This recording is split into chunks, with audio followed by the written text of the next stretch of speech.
always knew the bad news was coming with Todd, because he'd go, here's the thing.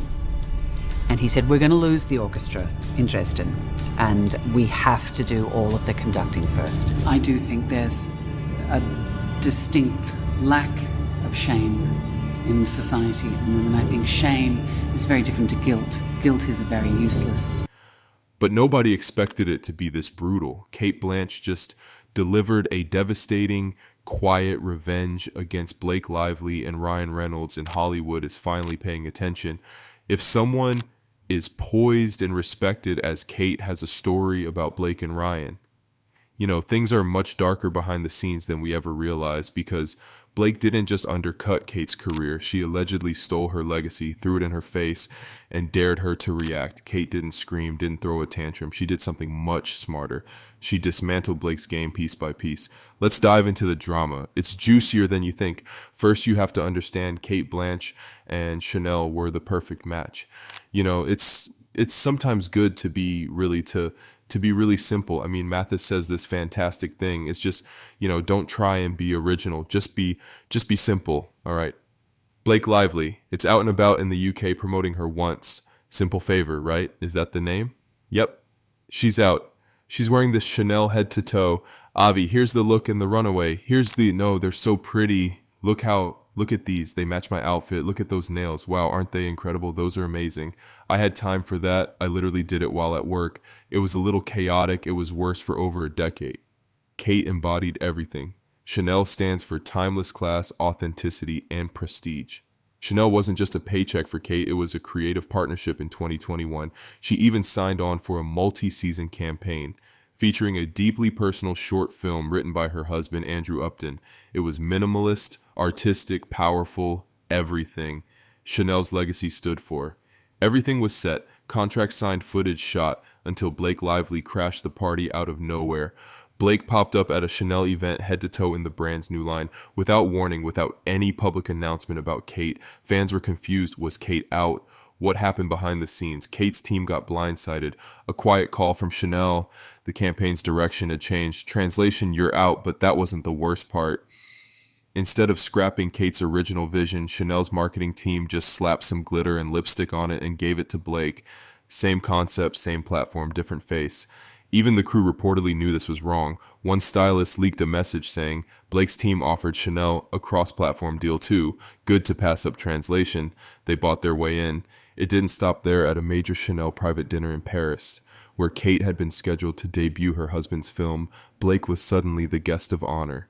Cate still attended gracefully, but overheard Blake mocking Andrew Upton's script, calling it outdated and saying, Gen Z wants something fresher. Imagine hearing strangers trash your husband's work right in front of you and staying silent. Cate didn't make a scene. She took notes. Fast forward to April 2023.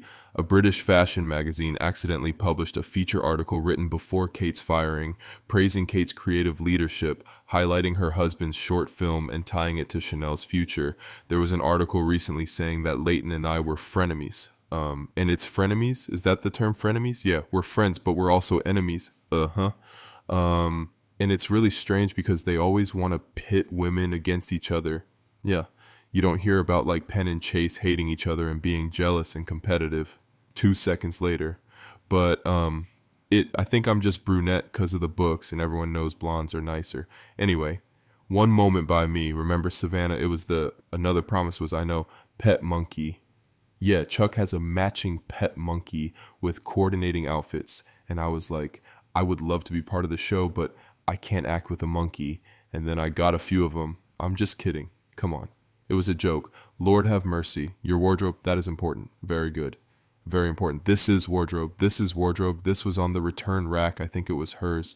So I had to go and like slip them cash to wear it today. The piece stayed live just 3 hours before it was scrubbed, but the screenshot spread like wildfire. Suddenly, Blake wasn't the bold new face. She was the villain who hijacked someone else's dream. Cate's response, no lawsuits, no interviews, just one brutally elegant speech at a Berlin Awards show. There's a difference between honoring a story and pretending you wrote it. One builds legacy, the other builds ego. A direct hit, and everyone knew exactly who she meant. Meanwhile, Blake's PR team scrambled, scheduled interviews were canceled, a YouTube fashion segment about the campaign mysteriously vanished, leaks started pouring out. Blake wasn't just feuding with Cate, she had a history of stepping on co-stars about much. And the more I do, in a way, I think the less I know, and I've had a very eclectic and strange career that has taken me many places. But perhaps if there's any connective tissue in my career, it's the desire to know. It's the best to unlock what it means to be human, that strange nub of fearful, joyful uncertainty that it is to be a human being and to live a creative life. It's fueled with uncertainty and doubt. It's the DNA of how you begin any project. You have to humble yourself and say, I don't know when I'm here to buy now. Well, I always approach every role as a woman because I don't really think about that. I do think there's a distinct lack of shame in society at the moment. I think shame is very different to guilt.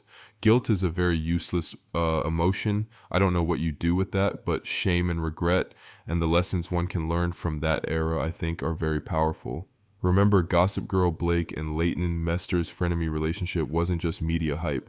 In resurfaced interviews, Blake made cruel jokes about Leighton's background, joking she was born in prison and mocking co-stars as monkeys. You could see the discomfort on camera, but back then people chalked it up to quirky Blake. Not anymore. Actors like Armie Hammer later hinted how miserable it was working with Blake. In a cringy interview, he said filming Gossip Girl was so bad he quit mid-season when pressed. He didn't name names, but the implications were crystal clear behind her charming Instagram posts. Blake was allegedly alienating castmates, rewriting scenes, and lobbying directors behind their backs. And speaking of directors, Justin Bald knows firsthand. Blake allegedly tried to hijack his project. It ends with Us by rewriting scenes without permission, then lobbying Colleen Hoover to give her the director's chair if Justin got tangled in scandal. All of this paints a much different picture of Blake Lively, one that Hollywood insiders have been whispering about for years. And through it all, Cate Blanchett handled the betrayal the same way she handles every role. With patience, quiet strength, and brutal precision, Blake thought she could erase Cate Blanchett and own her legacy. Instead, Cate's grace under fire exposed the ugly truth, and Hollywood is watching. The bigger question is Blake's America's sweetheart image about to completely collapse, or can her team bury this fast enough to survive? Let us know your thoughts in the comments. Hit that subscribe button and turn on notifications because the next chapter of this Hollywood feud is just getting started. If you liked our video, please hit the like button and subscribe to our YouTube channel.